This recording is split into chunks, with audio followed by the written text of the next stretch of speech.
Salut les cathos, j'espère que vous allez bien, heureux de vous retrouver pour une nouvelle vidéo. Aujourd'hui les cathos, nous allons continuer notre petit parcours biblique sur le Nouveau Testament.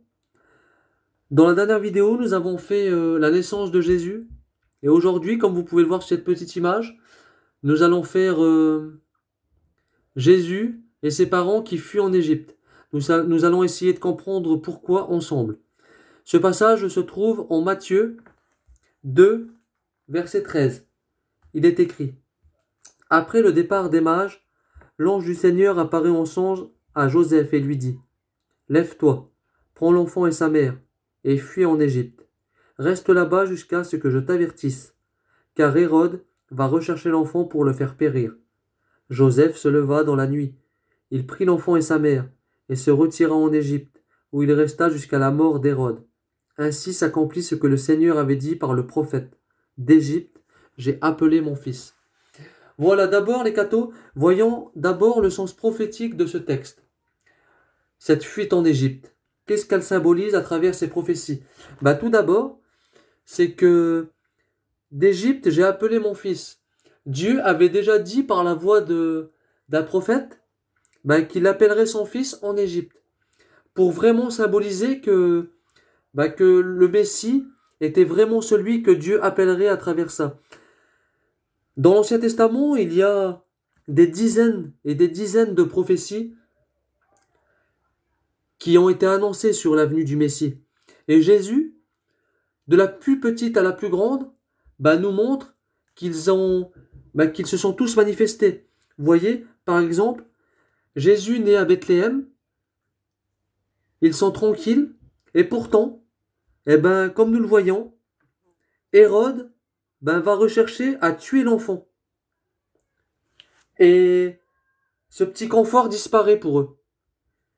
Et donc, Dieu appelle son fils hors de Bethléem pour l'amener en Égypte, pour que cette prophétie s'accomplisse.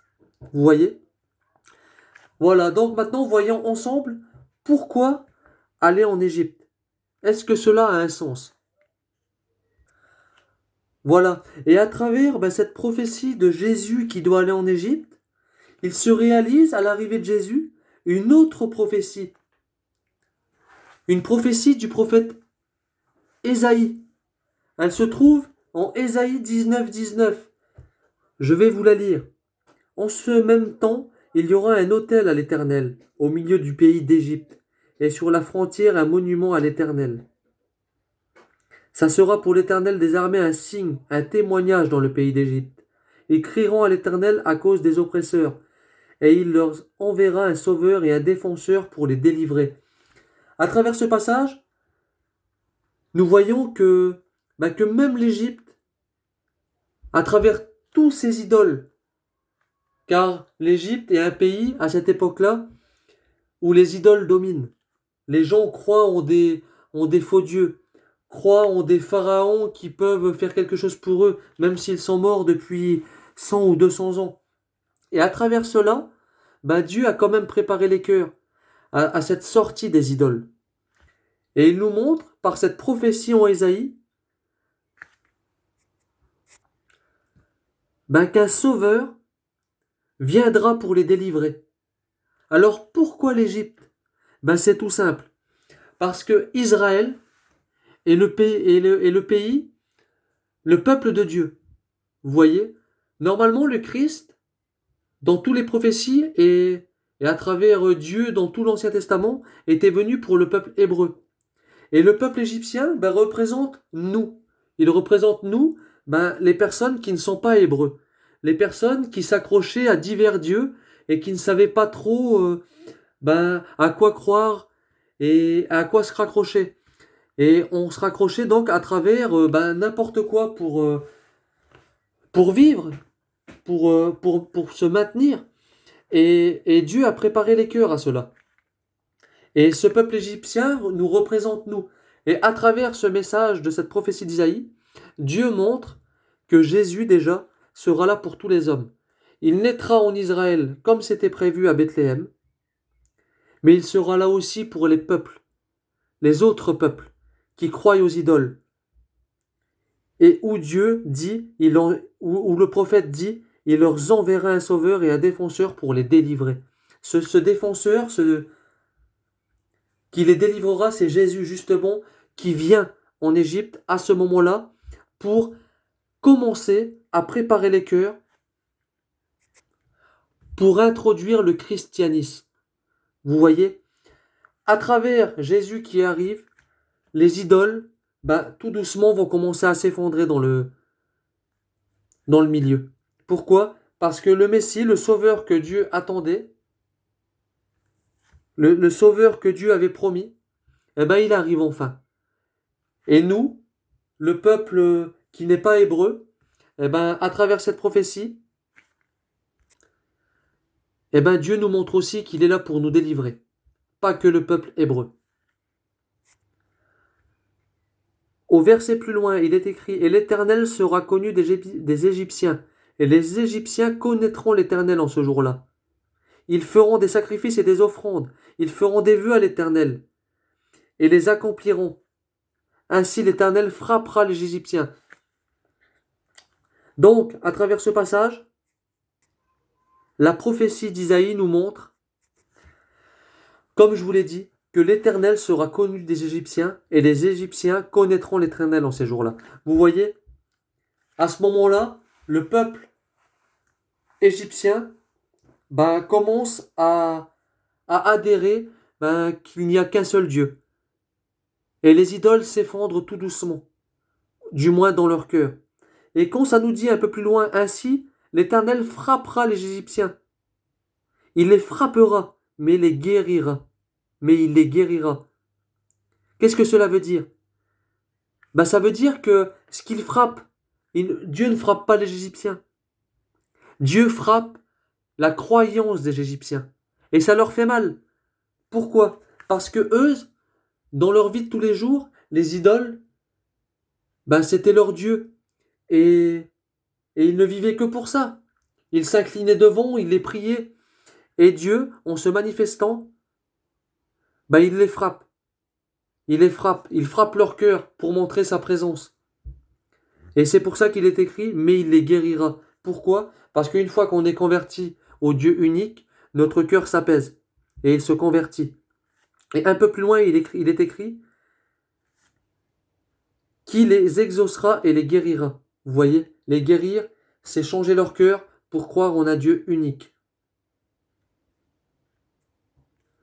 Dans cette prophétie d'Isaïe, en 19-24, on peut le lire, en ce même temps, Israël sera lui troisième uni à l'Égypte et à l'Assyrie. Et ces pays seront l'objet d'une bénédiction. Vous voyez, l'Égypte, à travers cette prophétie, est bénie aussi. La bénédiction se découle sur le pays d'Égypte. Vous voyez, Dieu, le Sauveur, est enfin là. Et cette bénédiction va traverser tous les cœurs. Et le verset d'après, en 19-25, il est écrit « L'Éternel des armées les bénira, en disant « Béni soit l'Égypte, mon peuple. Et l'Assyrie, œuvre de mes mains, en Israël, mon héritage. » Vous voyez, Dieu n'oublie personne.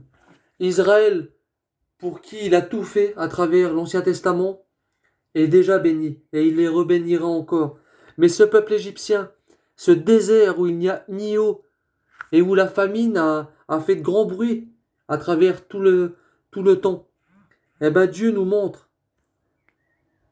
que la bénédiction va même jusqu'à eux. Et comme je vous disais que ce peuple égyptien symbolise nous, les païens, Dieu nous montre que la bénédiction s'étend aussi sur nous. Et qu'il faut savoir aussi aujourd'hui, à travers cette prophétie, se convertir au Dieu unique et nous aussi sortir de ces idoles. Peut-être pas des dieux, mais ces idoles qui peuvent être l'argent, les convoitises de ce monde. Je ne vais pas me rétaler là-dessus. Mais à travers tout cela, Dieu te dit qu'il t'a envoyé un sauveur à travers cette prophétie. À travers cette prophétie, il te montre que tu es béni et qu'il veut que tu te convertisses à lui. Et Dieu ira même jusqu'à dire « l'Égypte, mon peuple », c'est-à-dire les païens, nous, qui n'étaient pas le peuple juif, mon peuple. Vous voyez, Dieu est vraiment venu pour tous les hommes. Et il te le montre par ces prophéties que je viens de vous expliquer. Voilà donc à travers tout cela, j'espère que vous avez bien compris qu'à travers cette venue de Jésus en Égypte, dans ce sens prophétique, le but était vraiment de détruire les idoles par la venue de Jésus, instauration du christianisme en Égypte pour ensuite les bénir et qu'ils deviennent son peuple, c'est-à-dire nous les païens. Et Dieu ira même jusqu'à dire, Dieu appelle l'Égypte mon peuple. Voilà les cathos. Et à travers ça, il y a encore une autre prophétie dans ce texte qui va se réaliser un peu plus tard. Quand on continue l'évangile selon saint Matthieu, il nous est dit, après la mort d'Hérode, l'ange du Seigneur apparaît en songe à Joseph en Égypte et lui dit, lève-toi, prends l'enfant et sa mère et reviens au pays d'Israël, car ils sont morts ceux qui en voulaient à l'enfant. Joseph se leva, prit l'enfant et sa mère et rentra au pays d'Israël. Mais apprenant qu'Archélaüs régnait sur la Judée à la place de son père Hérode, il eut peur de s'y rendre. Averti en songe, il se retira dans la région de Galilée et vint habiter dans une ville appelée Nazareth. Ainsi s'accomplit ce que le Seigneur avait dit par les prophètes. Il sera appelé Nazaréen. Encore une prophétie qui se réalise dans ce texte. Pourquoi? Jésus réalise toutes ces prophéties à travers cette venue en Égypte qu'on vient de voir ensemble. Mais après son départ, Jésus, avec ses parents, vint habiter à Nazareth. Vous voyez? Et, comme il nous est écrit, ainsi s'accomplit ce que le Seigneur avait dit par les prophètes. Il sera appelé Nazaréen. Voilà donc, nous venons de voir qu'une autre prophétie s'est réalisée. Jésus qui vint habiter à Nazareth, qui va y passer une grande partie de sa vie, sera appelé Nazaréen. Et cela a été annoncé par les prophètes, comme il nous est dit.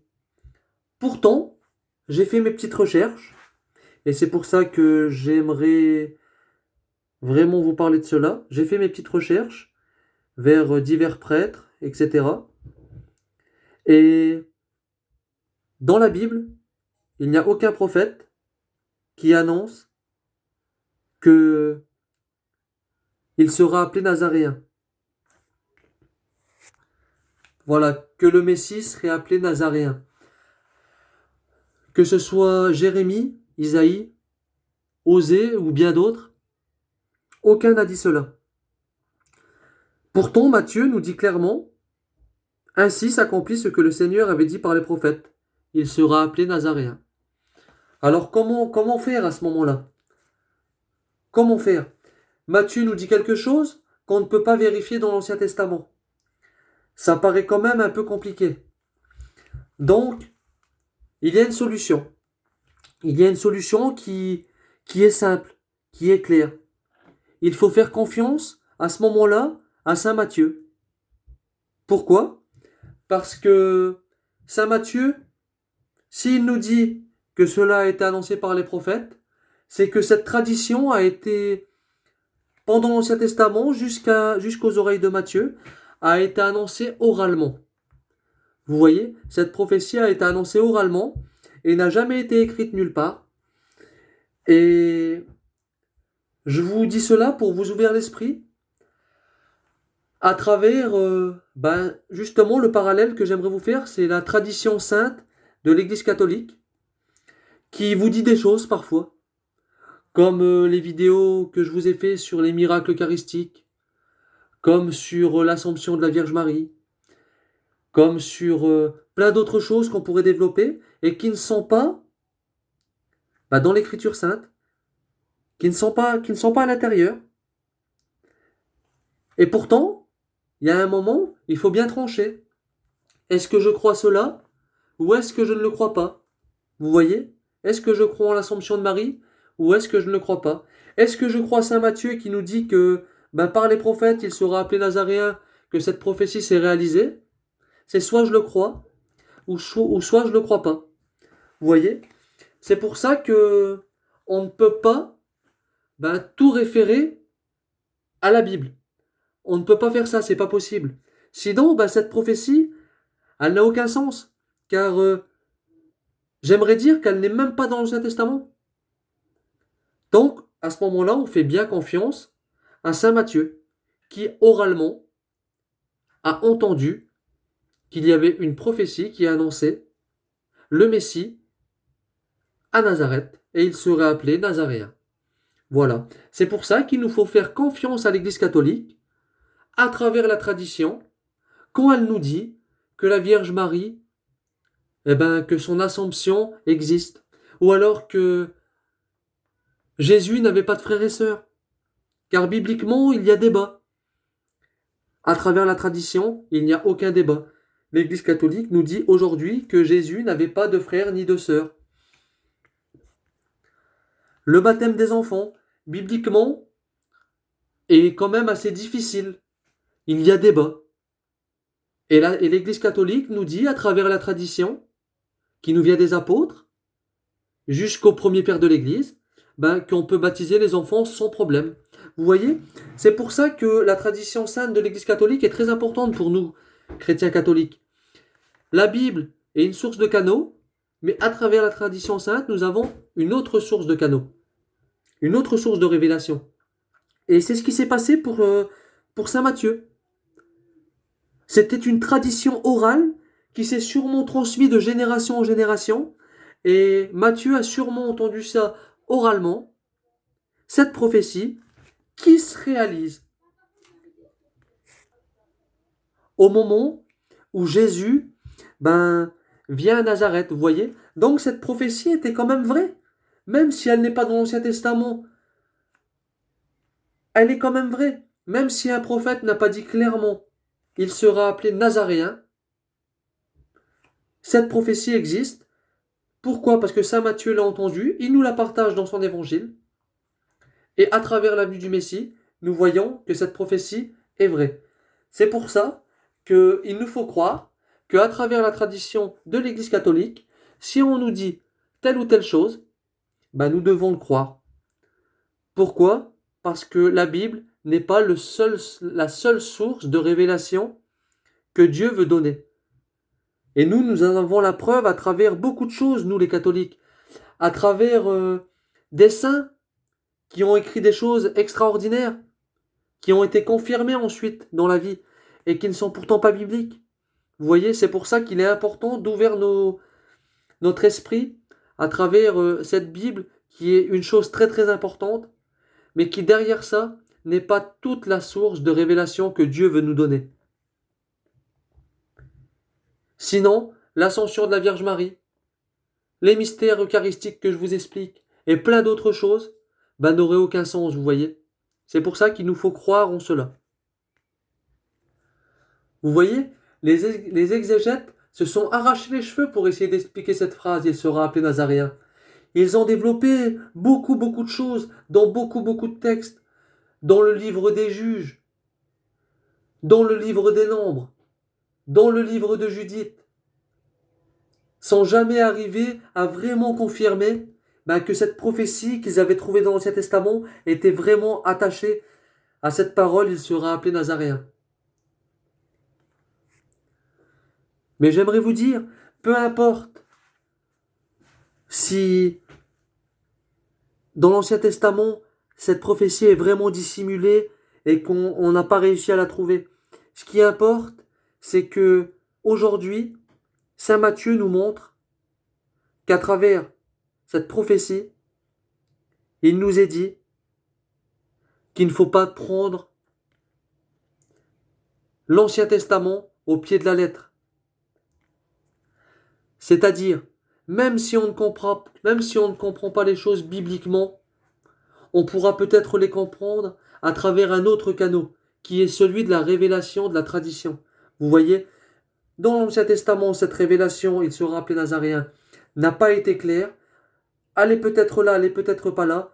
Mais en tout cas, Matthieu, lui, nous dit qu'il sera appelé Nazaréen. Nous pouvons confirmer à travers cela qu'il a entendu cette prophétie oralement. Et cette prophétie s'est vraiment concrétisée à travers la venue de Jésus à Nazareth. Voilà les cathos, cette vidéo touche à sa fin. Normalement, je devais vous faire 10 minutes sur le sens prophétique et 10 minutes sur le sens profond de ce passage. Ben, le sens profond sera sûrement pour une vidéo plus tard. Voilà, ça devait être comme ça, je pense. Et voilà, j'en suis désolé, mais ça sera pour une prochaine fois. Nous étudierons le sens profond de cette fuite de Jésus en Égypte et de ce retour à Nazareth, qui est vraiment aussi très très belle. Voilà, donc aujourd'hui, j'espère que cette vidéo sur tous ces prophéties vous ont plu. N'hésitez pas à partager les vidéos à ceux que vous pouvez connaître et qui aimeraient peut-être les écouter ou qui en auraient besoin. N'hésitez pas à mettre un petit pouce bleu. N'hésitez pas à vous abonner pour ceux qui ne l'ont pas fait. Merci à ceux qui font des partages. Merci à ceux qui se sont abonnés. Et surtout, n'hésitez pas à mettre un petit commentaire si vous avez une question ou s'il y a quelque chose que vous n'avez pas compris. Je me ferai un plaisir de vous y répondre ou du moins d'y essayer. Voilà. Que Dieu vous bénisse et à plus les cathos.